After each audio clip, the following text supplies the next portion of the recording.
J'ai commencé bizarrement pas du tout dans le UX, t'es pas dedans, tu le seras jamais, mais on n'est pas aux États-Unis. Qui fait encore des sites internet aujourd'hui?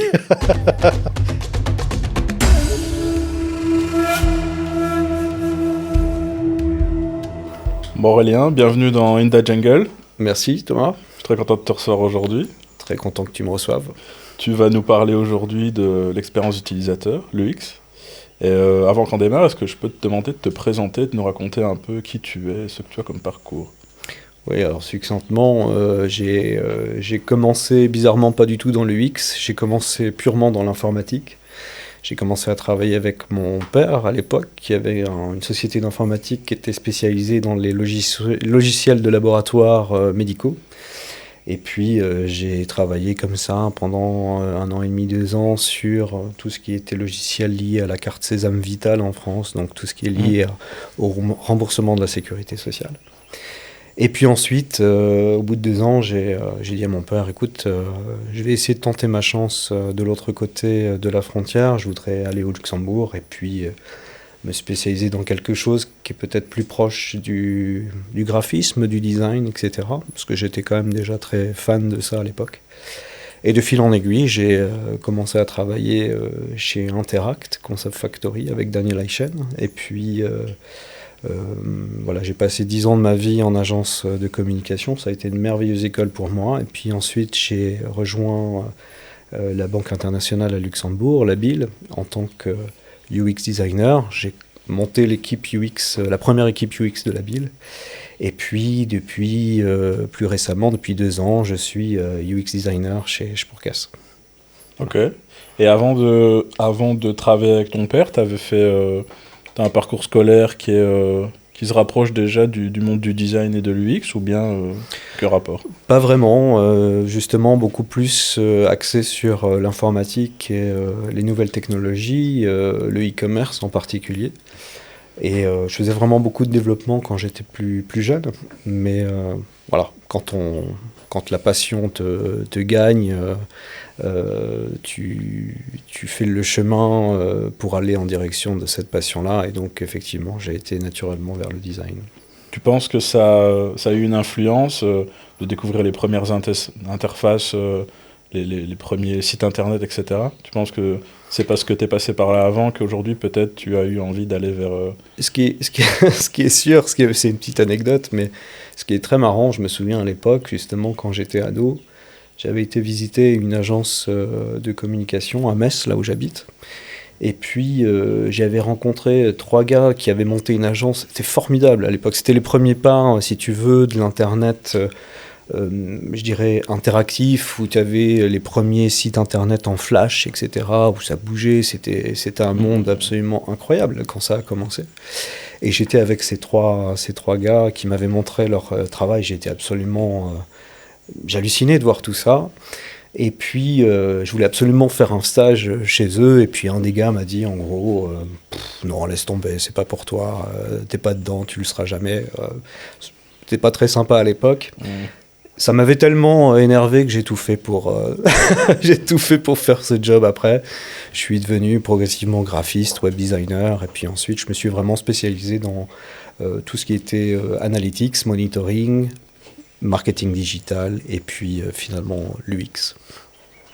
Donc oui, ça m'a influencé beaucoup. Non, pardon, bien, l'UX, hein, pas le X, parce que C'est quoi? ça peut prêter à confusion. C'est souvent l'amalgame qu'on fait. C'est souvent l'amalgame qu'on fait. Il faut bien prononcer le U. On va peut-être redéfinir ce que c'est que UX, hein, parce que ça n'a rien à voir effectivement avec la pornographie. L'UX, c'est l'acronyme de User Experience, donc expérience utilisateur. Et mon rôle et celui de mes collègues est effectivement d'améliorer les parcours clients de la banque, les parcours utilisateurs en règle générale. Que ce soit sur le digital, en phygital ou même en physique dans les agences. Et voilà, l'objectif, c'est de déterminer quels sont les pain points pour nos clients et essayer de les améliorer pour leur simplifier tout simplement l'accès à la banque. Et on entend souvent parler de UX et UI en même temps. Est-ce que tu peux nous expliquer la différence entre ces deux termes ? Oui, l'UI, c'est vraiment la partie technique qui est liée vraiment purement au graphisme, à l'esthétique et à la création réellement des interfaces à proprement parler.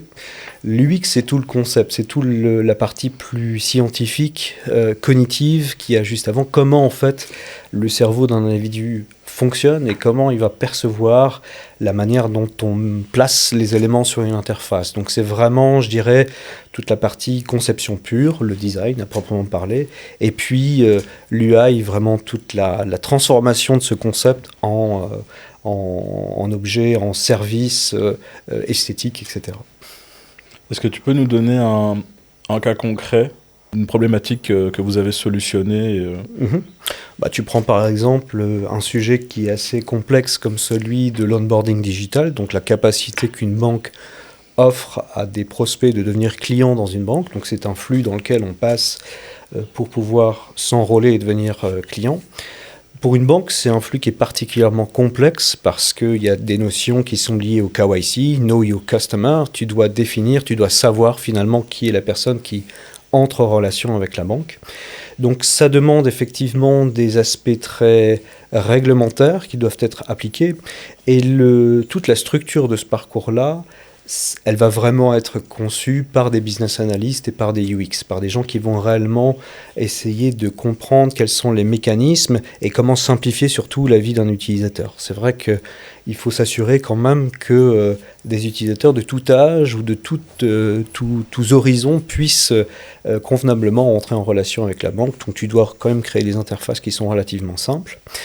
Mais ensuite, pour mettre en lumière et pour je dirais, édulcorer un petit peu ce process, c'est là où les UI vont rentrer en jeu, ils vont construire effectivement des formulaires qui sont adaptés à la perception des utilisateurs, ils vont pouvoir ajouter un niveau illustratif aussi sur les process, qui vont donner finalement un côté très user-friendly à tout ce process, et c'est vraiment voilà, l'addition de ces deux jobs qui permettent de mettre en œuvre un service aussi complexe que l'onboarding digital par exemple. et que les gens visualisent bien quand on parle du X ou du Y? Est-ce qu'on définit tout avant et on part du principe qu'une fois c'est implémenté, tout fonctionne correctement? Ou est-ce qu'il y a une notion d'évolution, d'analyse, d'adaptation continue sur ces métiers-là? Bien sûr, il y a une adaptation toujours continue qui doit être faite. Le fait est que c'est toujours ce que j'ai tendance à dire, l'UX c'est la carte de la prudence. C'est-à-dire que lorsque tu dois lancer un service en ligne, lorsque tu dois lancer un produit en ligne, tu veux quand même t'assurer avant que l'adhésion soit la plus grande possible. D'accord ?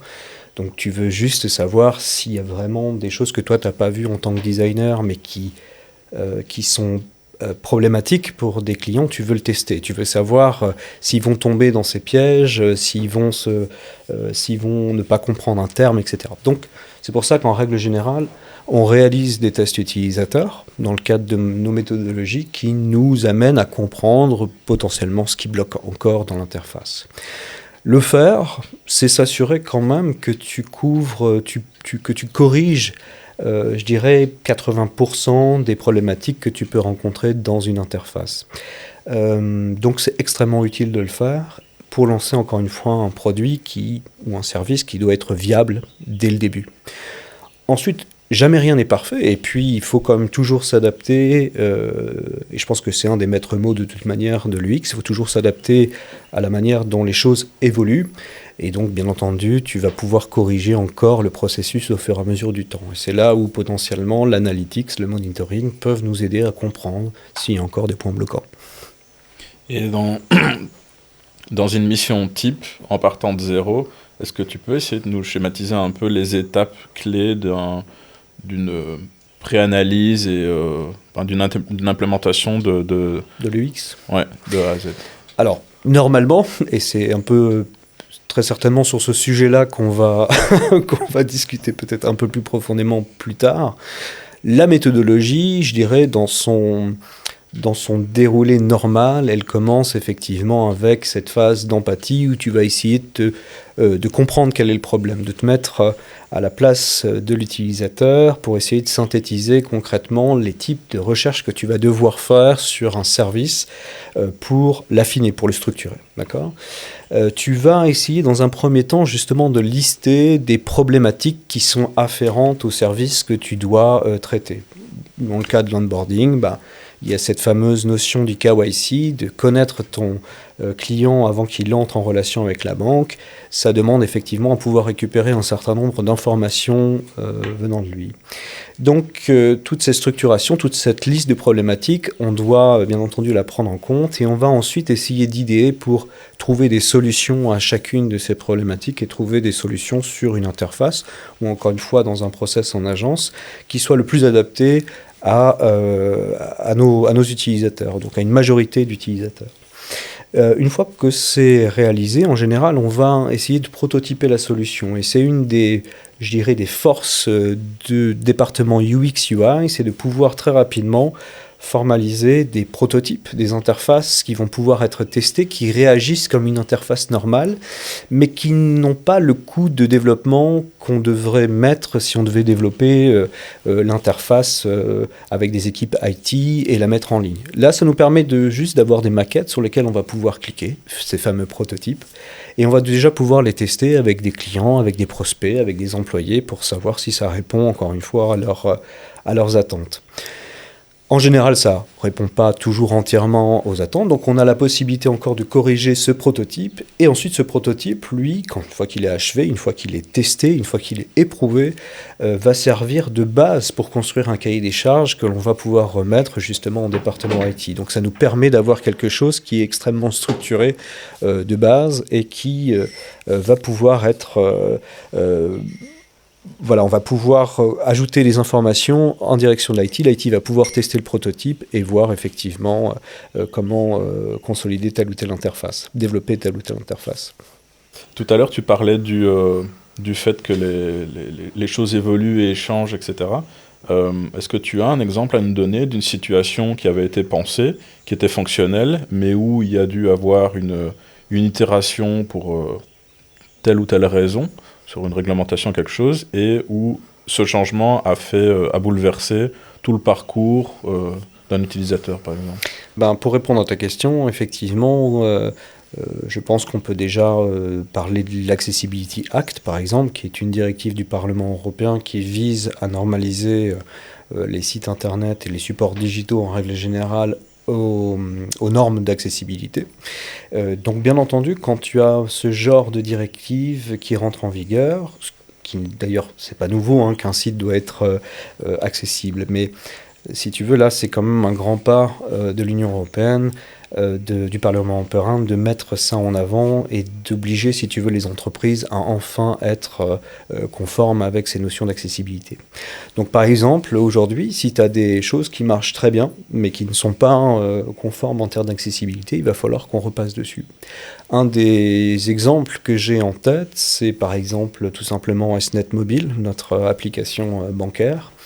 SNET, c'est un produit qui est très apprécié par nos clients. On a encore fait récemment une enquête de satisfaction et on voit que la plupart de nos clients sont satisfaits, voire très satisfaits de cette application-là. Et pourtant, nous réalisons en ce moment beaucoup de travail dessus, justement pour la rendre conforme en termes d'accessibilité.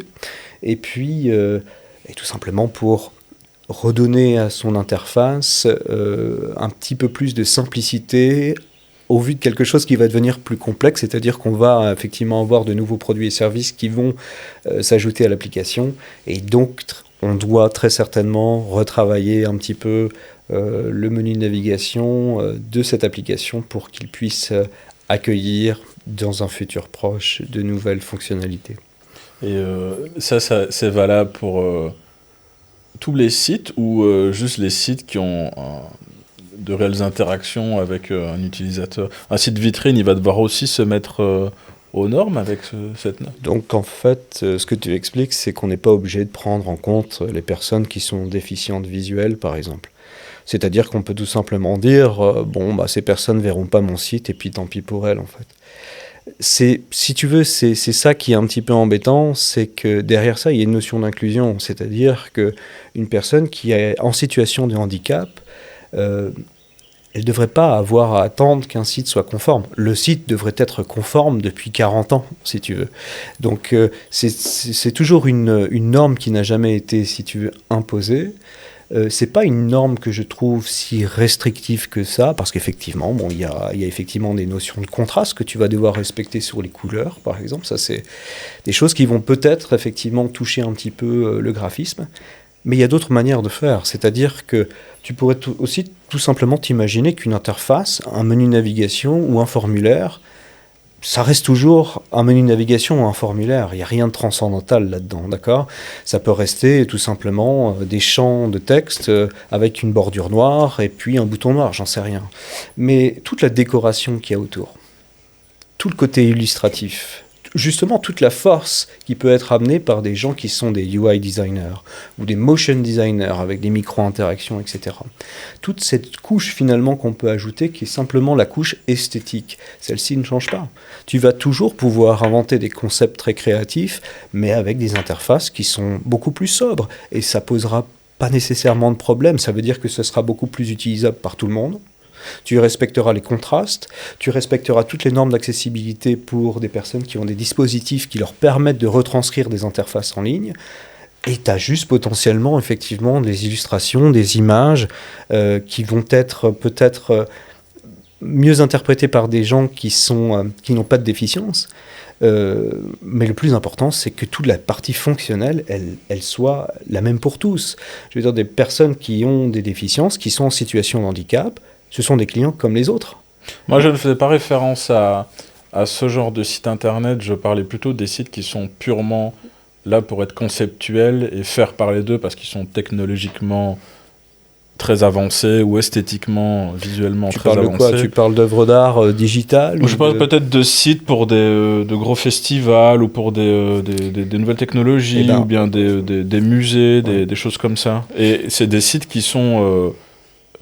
d'un point de vue expérience utilisateur, même pour des utilisateurs lambda, parfois pas ultra intuitifs.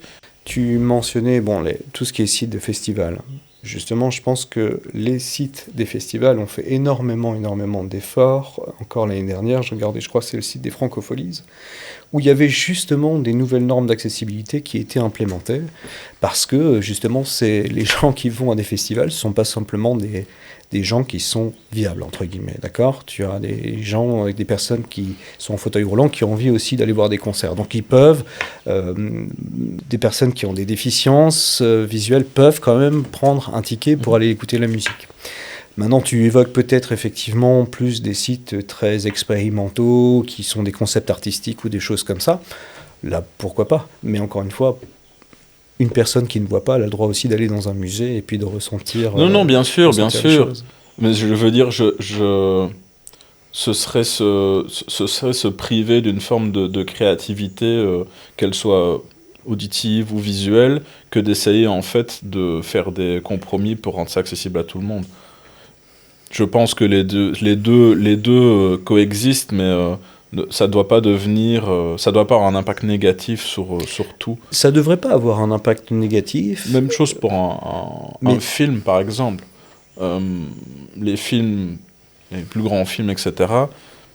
Si demain on devait les construire en prenant en compte toute une série de points, que ce soit pour des personnes déficientes ou pour d'autres choses auxquelles on pense pas, je pense qu'on tuerait une forme d'art ou d'esthétique. Dans un côté, parce que là effectivement on parle d'art et d'esthétique.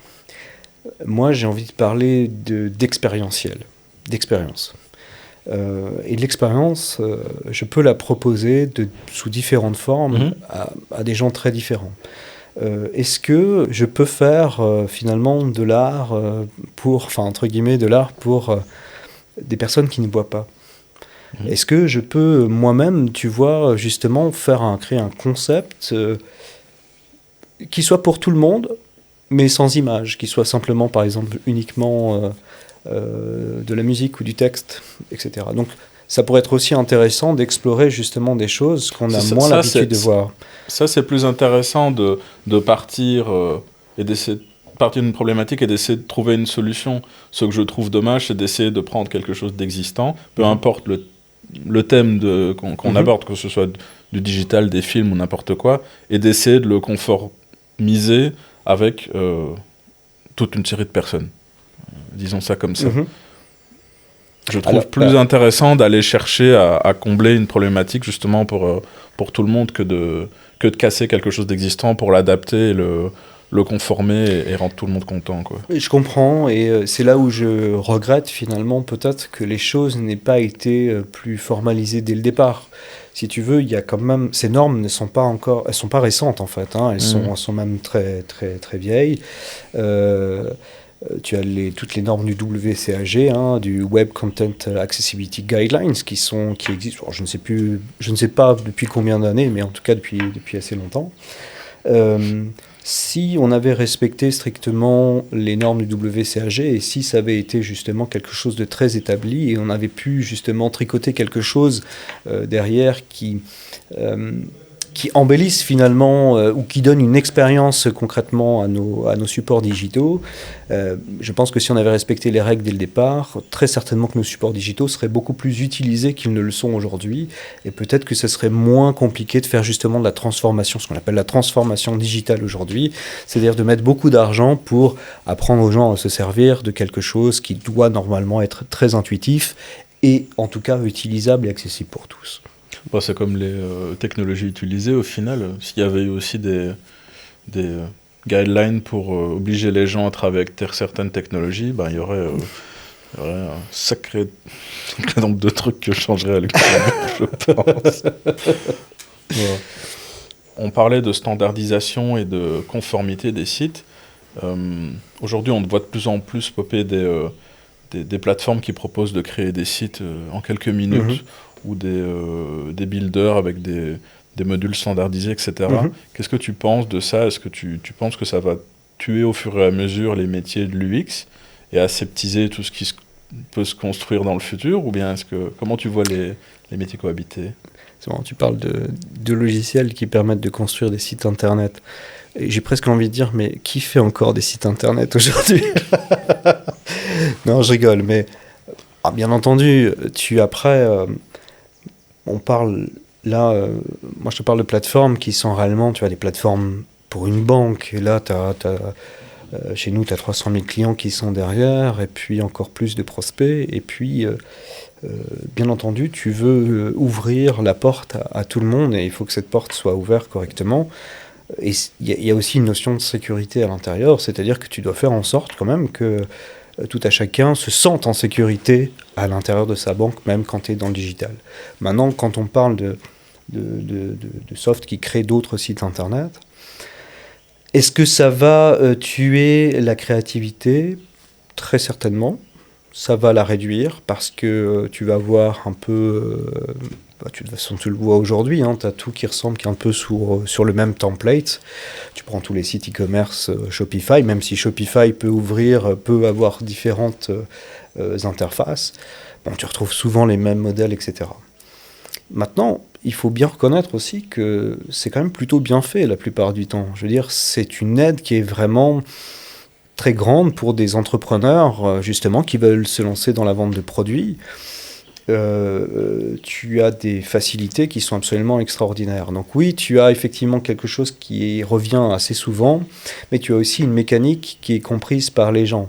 Tu as la compréhension interne et externe qui se fait sur ces sites internet. Tu as des références que tu connais d'autres sites Shopify, et donc il est très facile d'acheter dessus.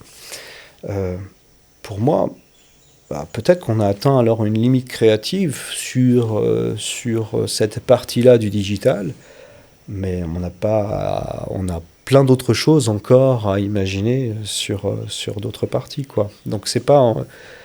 Le fait que ce soit fonctionnel, c'est déjà très important. Si en plus tu as les moyens de faire vraiment ton propre graphisme, ton propre concept, tu vas de toute manière le mettre en place sur ton site internet, et c'est très certainement aujourd'hui ce qui va ressortir finalement que de simplement d'avoir une succession d'écrans qui n'a ni queue ni tête, ou en tout cas qui est complexe, qui est peut-être très original, mais qui reste complexe à utiliser. Tu penses que sur deux sites concurrents, bien optimisés, avec des fonctionnalités similaires, tu vas pouvoir créer une différenciation par l'expérience, par le parcours utilisateur, en le rendant peut-être différent? Totalement. Mais alors 100% sûr. 100% sûr parce que on ne fait pas les choses par hasard. Je pense que ça, c'est aussi un point qui est important, une notion qui est importante. On ne fait pas des modifications juste par hasard. On le fait souvent sur des bases très factuelles ou qualitatives. On parle aux gens, on reçoit leurs commentaires, leurs besoins, leurs feedbacks, et on arrive vraiment à optimiser pour une cible donnée. Donc, quand tu ramènes, je commençais à bosser dans le marketing, donc quand tu ramènes disons tes assertions françaises, franco-françaises ou belges ici à Luxembourg, en fait, elles ne se révèlent pas être correctes dans tous les cas. Tu dois affiner nécessairement ta stratégie en fonction de la cible ici purement luxembourgeoise. Donc c'est en rencontrant les luxembourgeois, c'est en allant en agence, dans les agences de la Sporcaisse ou de la Bille auparavant, où tu vois réellement les différences qui sont sensibles entre ce qu'une banque française, encore une fois, peut proposer, et ce qu'une néobanque peut proposer, et ce qu'une banque purement luxembourgeoise doit proposer à ses clients luxembourgeois, ou frontaliers, ou expatriés, etc. Ok. Je reviens un peu sur les outils de création assistée qu'on voit de plus en plus. Maintenant, depuis...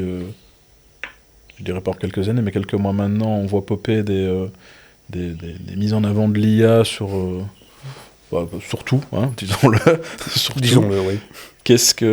C'est quoi ton opinion là-dessus, et quelle influence tu penses que ça va avoir sur nos métiers? Ben, en ce qui concerne l'IA, je pense que j'ai vraiment décidé d'y croire comme un outil qui permet de consolider une énorme base de connaissances. C'est vrai qu'au fur et à mesure du temps, on accumule tellement de connaissances qu'il est très très dur, même pour tout spécialiste, d'avoir tout le fil, si tu veux, du déroulé de l'histoire. Donc c'est là où une IA va permettre de consolider, de synthétiser finalement toute une base de connaissances qui est super intéressante. C'est là où je trouve que depuis justement que j'utilise de l'IA, moi j'ai réussi à rajouter justement une couche supplémentaire à mon travail, qui va être beaucoup plus sur justement le concept, le côté vraiment très très humain de la chose. Donc l'IA m'aide vraiment à documenter, à synthétiser des documents de restitution, etc., par exemple. Mais bien entendu, enfin pour le moment en tout cas, ne me remplace pas du tout sur bon nombre de points. Donc je pense que ça va être encore un formidable outil à utiliser, mais ce qui est certain, c'est que très certainement, ça va un peu secouer le monde du travail. Ouais.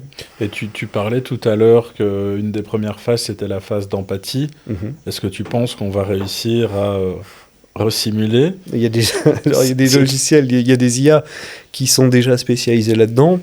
Là, j'ai un petit peu plus de mal à y croire quand. Et pour une simple et bonne raison, c'est qu'en général, ces outils sont américains, et que donc ils sont basés sur des clients américains qui ont l'empathie qu'ils ont. Donc, qui, à mon avis, pas le même niveau d'empathie que des utilisateurs européens, etc. Enfin, il y a des différences, quoi qu'il arrive. Nos métiers, pareil, d'un point de vue européen, où tu penses qu'on se situe par rapport aux autres pays, aux autres continents? On voit des pays comme les États-Unis, comme la Chine, qui sont parfois des années en avance sur certaines technologies. Nous, d'un point de vue expérience utilisateur, où est-ce que tu nous situerais? C'est toujours, effectivement, c'est un point intéressant ce que tu évoques, parce que si tu regardes bien, que ce soit toi, que ce soit moi, on fait partie d'une génération où finalement on a vu tout ça se créer aux États-Unis directement. Et on a toujours vu l'UX, l'UI, sous un prisme très américain. Hein, on a tous vu la création de Google, on a tous vu la création d'Uber, Amazon, etc., qui sont des sites qui sont, d'un point de vue expérience utilisateur, prends Airbnb, qui sont quand même à un niveau très très élevé. Et c'est vrai que nous, en tant que jeunes UX, on a tous vu ça et on a tous rêvé à créer des interfaces de cette ampleur. Mais on n'est pas aux États-Unis et on n'est pas américain. Et ce qui est certain, c'est que nous n'avons pas les budgets que des gens comme Google, Uber, Amazon, Airbnb, peu importe, peuvent avoir, Apple. Nous n'avons pas des laboratoires de recherche dans chaque entreprise qui emploient 30 UX designers à bosser pendant 3 mois sur comment doit réagir un bouton et comment doit être son ombre par rapport à son élévation, etc. Nous n'avons pas la possibilité de faire ça. Et des fois, je pense que pour moi et mes confrères, c'est parfois quelque chose qui est très frustrant dans les entreprises européennes ou luxembourgeoises. Si tu veux, regarde, moi, la plus grande entreprise que j'ai fait à Luxembourg, c'était la BIL. La BIL, c'est 2100 employés. Bah, la BIL, ça reste une PME. Ça reste une PME, et pourtant, c'est une très grosse entreprise luxembourgeoise. Mais désolé, l'Hporkes, la BIL, n'ont pas les moyens de financer des laboratoires d'expérience utilisateur. Alors l'université le propose ces services-là. Mais ce que je veux dire par là, c'est nous n'avons pas les mêmes moyens. D'accord. Et c'est souvent un petit peu la mauvaise image qu'on a. Enfin, quand on commence, on est souvent très frustré au début quand on est UX designer parce qu'on se rend compte qu'on n'a pas du tout les mêmes moyens que des grosses entreprises, alors qu'on pensait que potentiellement ça aurait pu être le cas. Et on parle de moyens ou on parle de nécessité? Parce que autant aux États-Unis, le marché est immense, autant sur des plus petits pays européens, je vois difficilement si ça ferait sens d'avoir une équipe de 10, 15, 20 personnes qui travailleraient un élément visuel. Je veux dire, si c'est pour aller convertir ou réussir à exploiter une petite masse au final par rapport à un pays comme les États-Unis, quoi.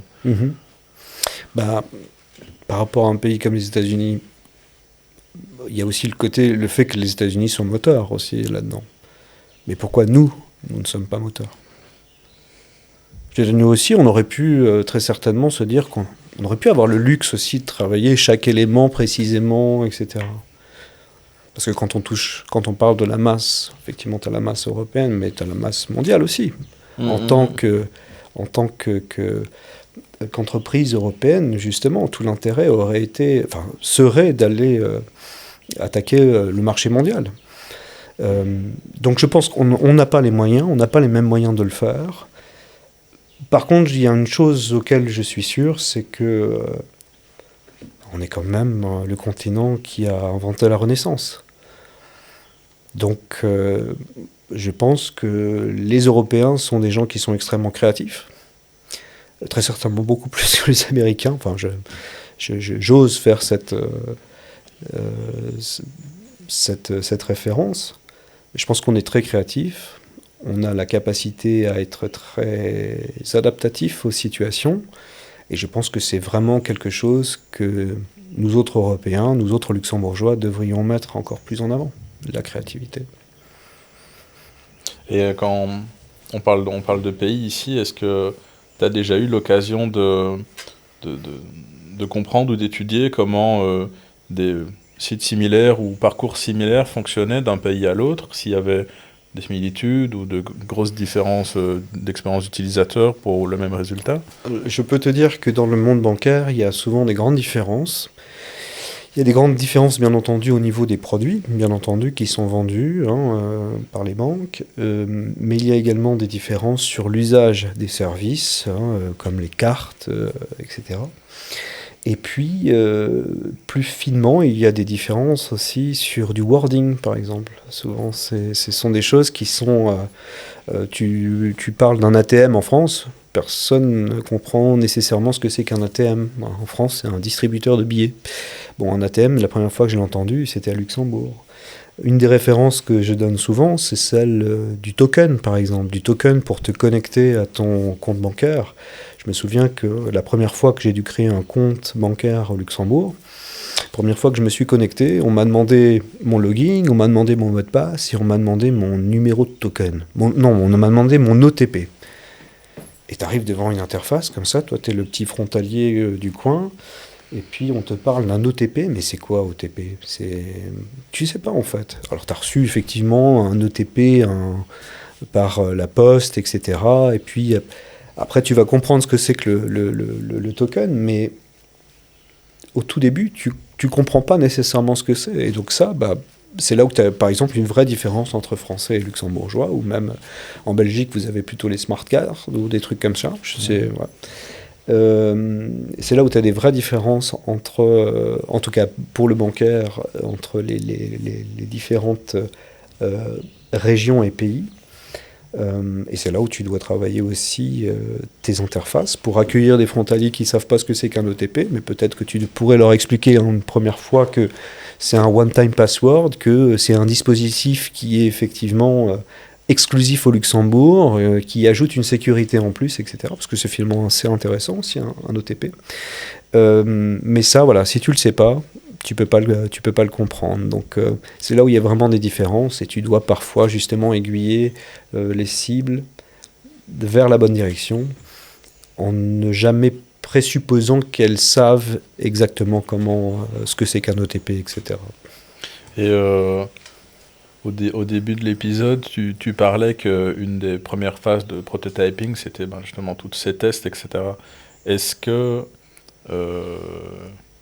ça arrive que, comme en marketing, par exemple, sur des campagnes digitales, on fasse de l'A/B testing sur 2 expériences de parcours, par exemple un onboarding, mais construites de façon complètement différente?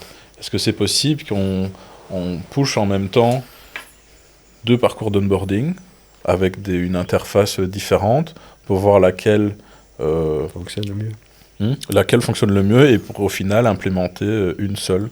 Ou est-ce que c'est des choses qui ne se font pas dans votre milieu? Alors là, tu me ramènes à la première question de l'interview, et moi je te ramène à la question qu'on a peut-être eue juste encore avant, c'est finalement sur le coup. Parce que bon, développer effectivement deux process, c'est du temps, ça représente un coût qui est non négligeable, et donc très certainement que non, ça se ferait pas comme ça.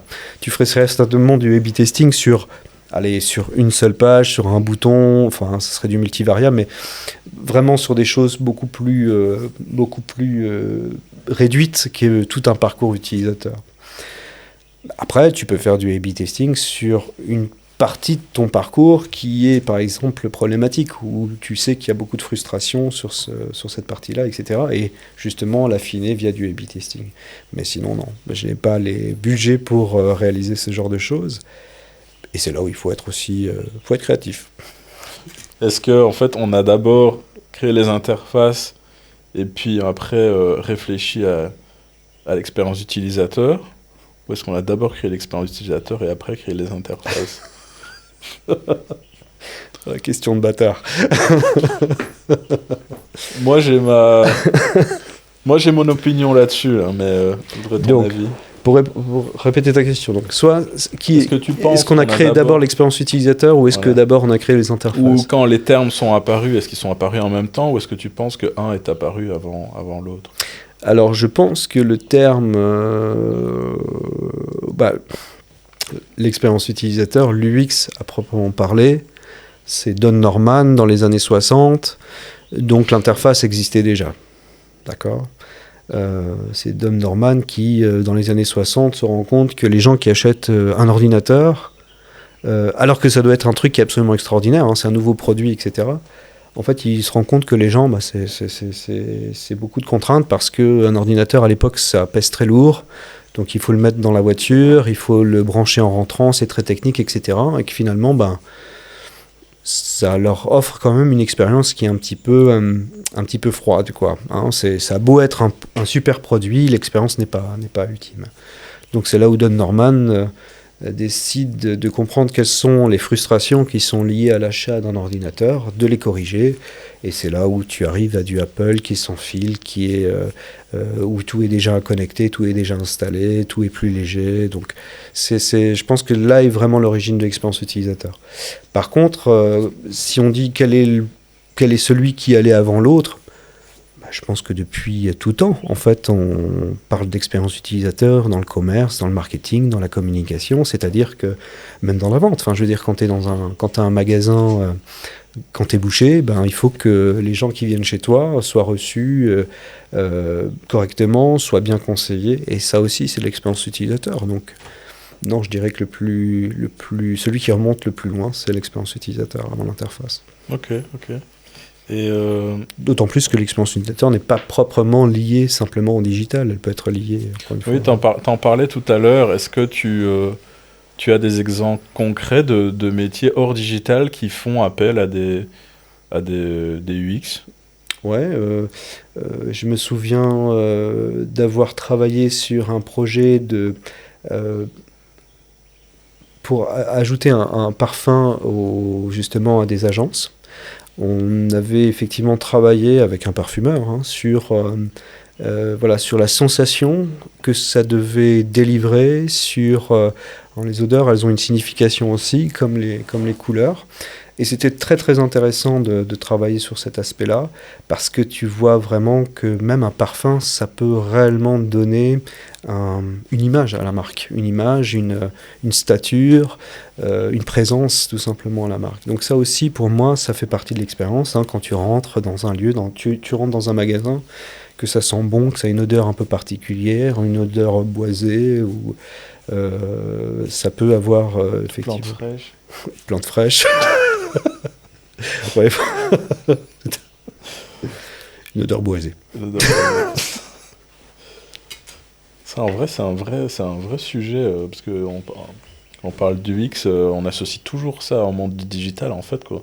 Ça pourrait être implémenté à plein de domaines différents.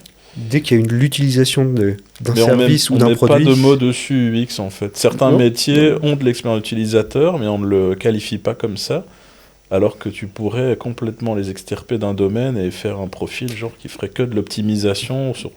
c'est une activité qui est très hétéroclite, finalement, et qui s'associe à n'importe quel type d'industrie, quasiment. Quand il y a l'utilisation d'un service ou d'un produit, tu peux nécessairement penser que derrière, il y a un UX designer. Est-ce que tu penses qu'on va devoir réinventer les expériences utilisateurs en fonction des générations? C'est-à-dire qu'aujourd'hui, on conçoit l'application bancaire pour qu'elle puisse être utilisée par nos grands-parents, comme les nouvelles générations qui ont connu Internet. Est-ce que tu penses que, une fois que ces personnes ne sont plus là, les générations qui ont grandi avec Internet, leurs habitudes vont changer et les habitudes des nouveaux consommateurs vont changer? Est-ce qu'on va devoir chaque fois repenser et adapter l'expérience sur des choses en place? Ouais, j'en suis quasiment persuadé qu'il va falloir retravailler les choses, mais juste une anecdote par rapport à ça que je trouve, que j'ai trouvé très intéressante justement au cours des différents tests qu'on a pu faire de nos interfaces chez Spurkes. À ton avis, qui sont les clients qui ont le plus de difficultés avec le digital aujourd'hui?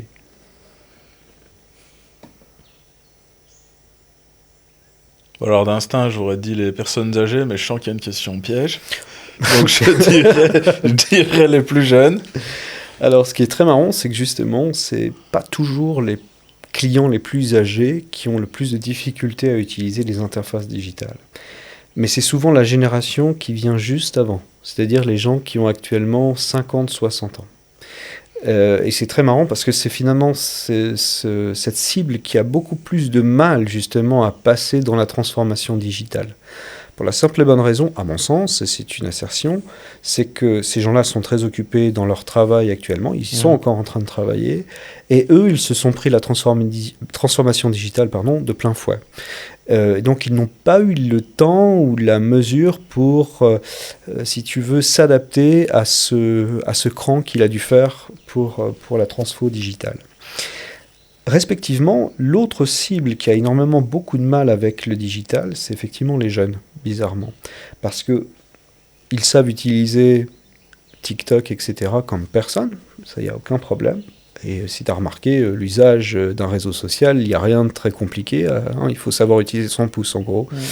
Le problème, c'est que quand tu développes des interfaces qui relèvent d'un niveau de complexité un peu plus haut, là, tout le monde décroche. Là, c'est vrai que tu dois aller beaucoup plus dans une démarche éducative, faire comprendre d'abord pourquoi on doit faire telle et telle chose dans la banque ou pour un service, pour réellement faire en sorte que ces cibles puissent s'engager dans un produit ou comprendre ce qu'il y a derrière un produit. Donc, c'est pas toujours nous autres générations des 30-40 ans, je dirais le digital nous pose absolument aucun problème.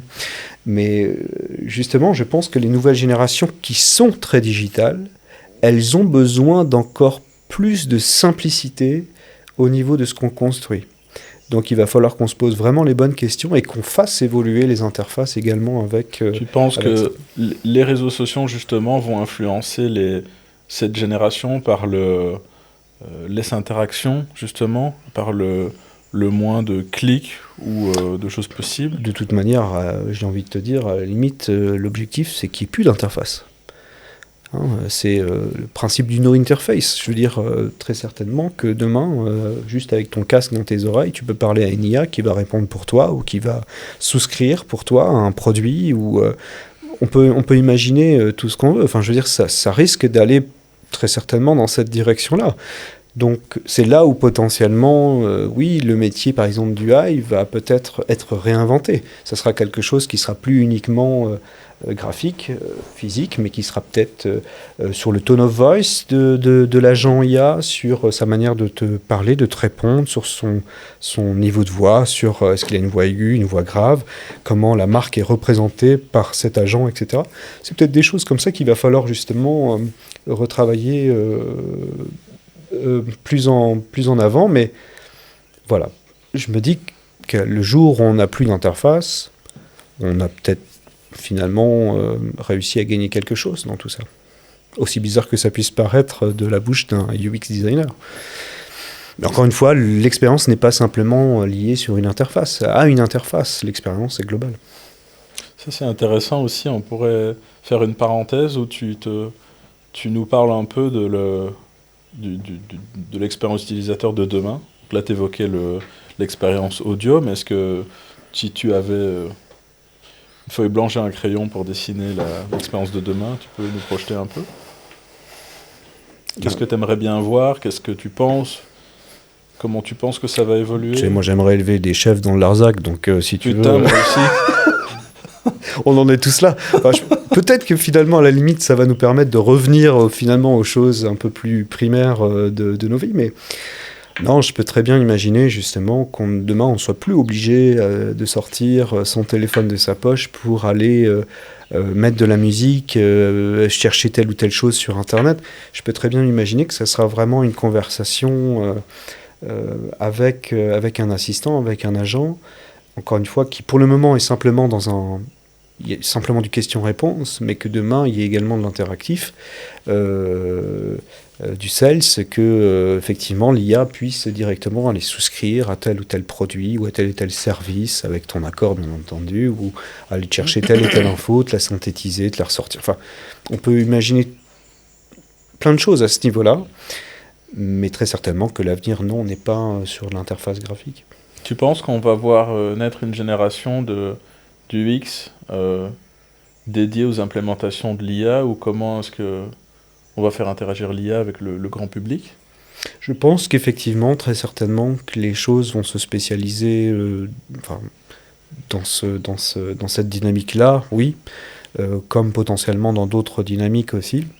Mais j'imagine que tout converge aujourd'hui vers une puissance de calcul démultipliée avec les ordinateurs quantiques, notamment avec les nouvel ordinateur de Google, notamment Willow, qui offre des puissances de calcul aujourd'hui qui sont absolument phénoménales, avec une émergence de l'IA qui devient de plus en plus importante pour tout type d'activité, pour tout type de service.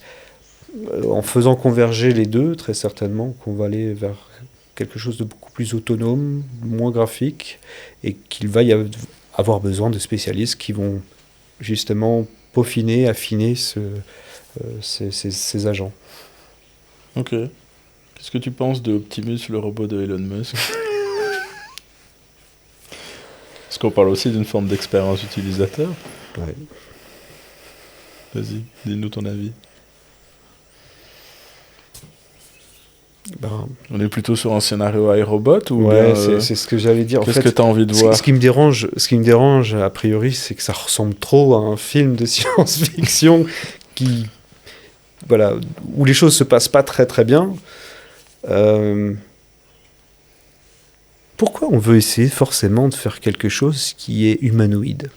Hein, c'est quand même une chouette question. Pourquoi c'est forcément un robot de type humanoïde?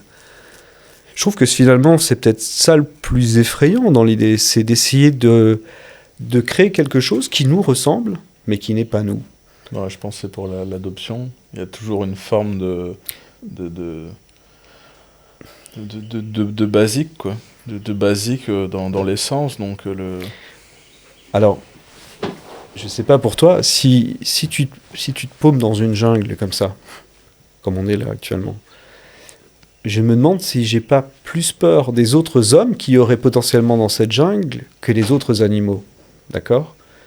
Je vais flipper aussi des animaux, il n'y a pas de problème là-dessus, mais je pense que voilà, je préférerais croiser potentiellement un tigre, je pense, que de croiser un mec dans le noir avec une grosse machette, quoi, tu vois. C'est peut-être un rêve que j'ai fait. Mais ouais, effectivement, non. Donc le fait que ça ressemble à un humain, moi ça me dérange beaucoup personnellement parce que je vois pas pourquoi ça devrait nécessairement ressembler à un humain.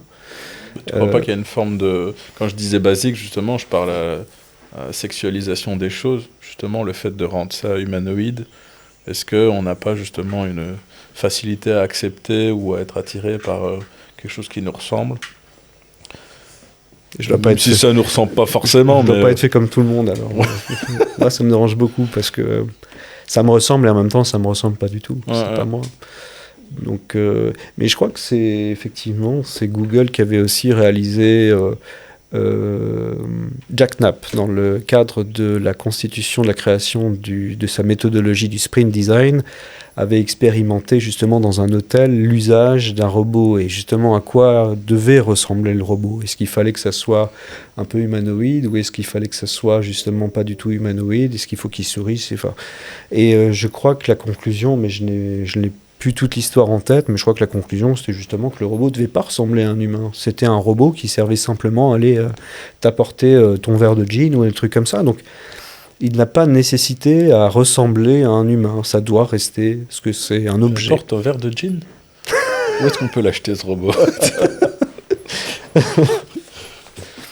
Je refais un crochet par rapport à une remarque que tu as fait tout à l'heure, au début de l'épisode. Tu disais que le métier de l'UX n'était pas toujours facile à valoriser, à faire comprendre son importance. Mm-hmm. Moi, je pense que c'est spécialement le cas à Luxembourg, où de grosses sociétés fonctionnent sans certains métiers du digital depuis des années, tournent très bien. Quels seraient tes arguments aujourd'hui pour faire comprendre à une société qui tourne justement de pourquoi est-ce qu'elle aurait besoin d'investir dans un UX designer et qu'est-ce que ça va pouvoir lui apporter, que ce soit sur du milieu bancaire ou un secteur? Bon, déjà, si elle tourne, c'est bien. D'accord? C'est déjà une bonne chose. Est-ce qu'elle pourrait tourner mieux? C'est une autre question qu'on pourrait se poser aussi. Elle tourne bien, oui, mais est-ce que les gens sont réellement attachés à la marque? Est-ce que si demain une nouvelle marque arrive sur le marché, est-ce que les clients vont toujours être aussi fidèles ou pas? Hein, c'est quoi l'attachement? C'est quoi est-ce que alors c'est peut-être effectivement une entreprise qui fonctionne très bien, mais est-ce que dès que je veux commander un produit sur cette entreprise, ça me prend 1h30 parce que c'est très mal fait et que finalement, même si l'entreprise, je commande à chaque fois dedans, finalement, je n'aime pas vraiment. Ça me laisse toujours un goût un peu amer quand je commande des produits. Voilà, tout ce genre de questions, on est en droit de se les poser, même si on fonctionne très bien. Parce que si on fonctionne très bien, on peut encore fonctionner encore mieux et en voir, encore une fois, créer réellement une histoire qu'on raconte autour de la marque qui va fidéliser tout simplement des clients.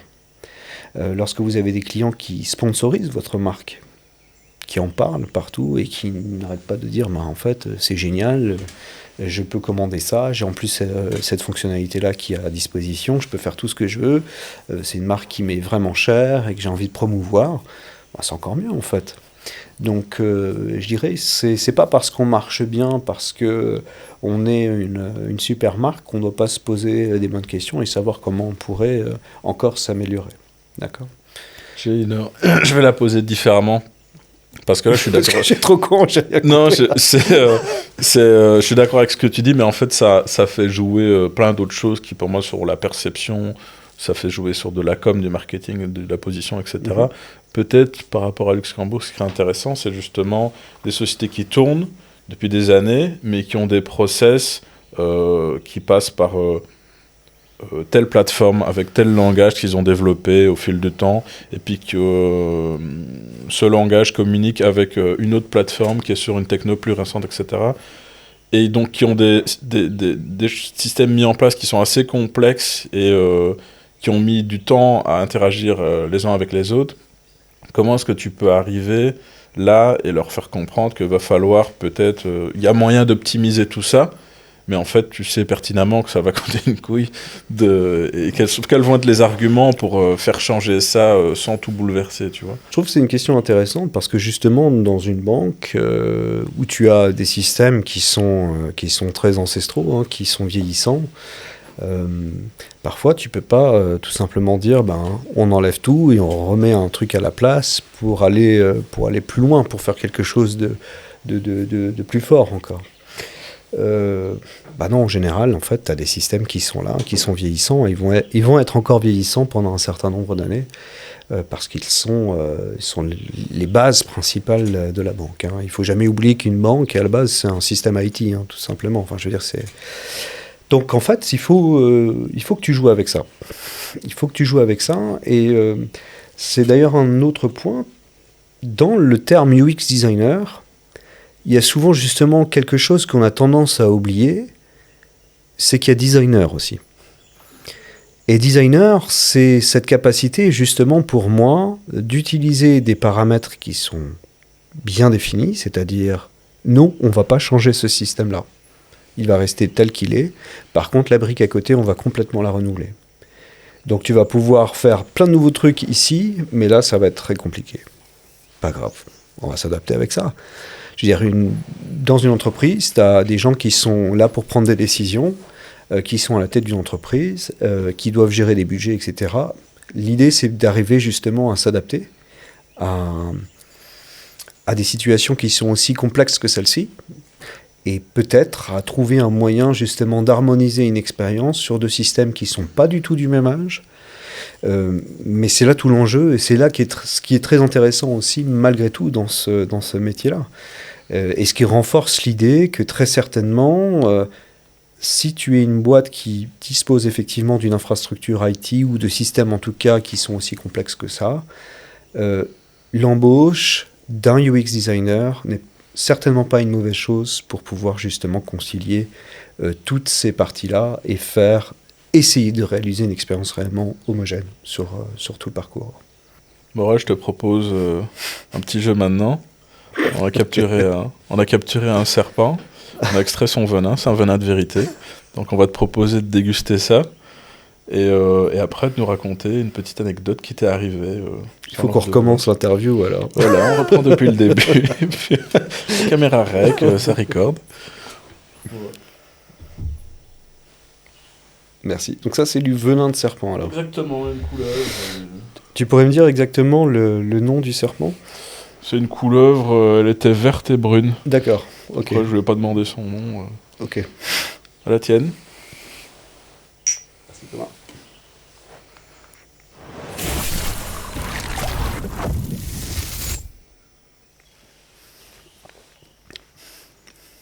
Il est sympa ce venin de serpent quand même, hein ? Il est pas mal du tout. Écoute, peut-être pour... j'ai j'ai une histoire qui est très marrante de jeunes professionnels que je peux potentiellement raconter. Au début, quand j'étais en agence, je répondais souvent, comme tu dois le faire aussi de ton côté, à des pitchs pour des entreprises. Et je me souviens que j'avais répondu à un pitch pour une très grosse entreprise luxembourgeoise, je ne citerai bien entendu pas le nom. Et j'avais rencontré, pour le coup, on avait travaillé sur un pitch pour réaliser un intranet 2.0 à l'époque, un intranet social, d'accord. Et j'avais rencontré le directeur marketing de cette très grosse entreprise. En tout cas, on devait, avec mon ancien collègue Guillaume Enroté de chez Interact, on avait dû aller présenter ce projet-là devant ce fameux responsable marketing. On se rend dans l'entreprise en question et puis on nous fait nous installer dans une salle de réunion. Et puis on attend. On attend bien 10 minutes, un quart d'heure avant que quelqu'un se pointe. Et puis il y a ce fameux directeur marketing qui arrive, qui défonce la porte en arrivant. Si tu veux, je pense que lorsqu'il est rentré, j'ai senti les vapeurs d'alcool m'arriver directement au visage. Donc effectivement, il devait très certainement sortir de son lunch. Je pense qu'il était complètement cuit et très en retard. Et donc il arrive, il s'installe. Bon allez, commencez. Donc je commence et c'est moi qui présentais l'intranet. Et puis au bout de 5 minutes, il prend le téléphone posé sur la table et il appelle sa secrétaire qui le défonce en luxembourgeois, très certainement au téléphone. Il l'engueule honnêtement, pendant 5-10 minutes. Enfin, et puis moi, je m'arrête tout de suite quand il prend le téléphone. Il me dit oh, continue. Alors je continue, je parle de toutes les fonctionnalités de l'intranet, la manière dont ça va se passer, je lui montre des maquettes, etc. Et il est toujours au téléphone en train d'engueuler sa secrétaire en luxembourgeois. Et puis l'appel s'arrête, il ferme son téléphone, et moi j'étais arrivé quasiment à la fin de ma présentation. Et il me fait j'ai rien compris à ton truc, c'était vraiment... J'ai rien compris du tout, quoi. Je vais, mais en même temps, t'étais au téléphone, oui, je vois pas comment t'aurais pu comprendre alors que t'étais en train de gueuler après ta secrétaire au téléphone. Donc je repasse un peu sur le truc, je explique certains concepts, et là, lui, il rentre dans un délire, mais c'est quand même magnifique de voir un client comme ça en pleine créativité. Lui, imaginez, tu vois, faire un intranet où tu avais un petit oiseau qui venait déposer un email et puis qui repartait comme ça en volant. C'est ça lui, il envisageait les trucs comme ça pour l'intranet. Et j'ai l'impression qu'on n'était pas du tout, mais vraiment pas du tout sur la même ligne, tu vois. Et là où nous, on essayait d'avoir un standard appliqué sur un serveur Microsoft ou un truc à la con comme ça. Et lui, il était vraiment sur des trucs où il fallait des petits oiseaux qui volent sur l'écran, qui déposent des mails, etc. Donc, je suis sorti avec mon collègue, on s'est regardé et on a dit, mais je pense que c'était un des meetings les plus lunaires que j'ai eu dans ma vie. Mais bon, c'est une expérience en même temps qui est assez incroyable parce que quand tu es face à ce genre de comportement ou ce genre d'événement, le plus dur, c'est d'arriver à garder ton calme, en fait. C'est d'arriver à continuer à présenter les choses sans être perturbé par quelque chose que tu devrais normalement pas voir, auquel tu ne devrais pas assister. Donc, c'était assez extraordinaire, ouais. Donc, c'était un peu ça ma shit story du jour. Donc, attention à l'alcool quand on est au travail. Ça peut, voilà. En même temps, c'est un directeur marketing. Il ne serait pas crédible s'il ne buvait pas pendant le repas.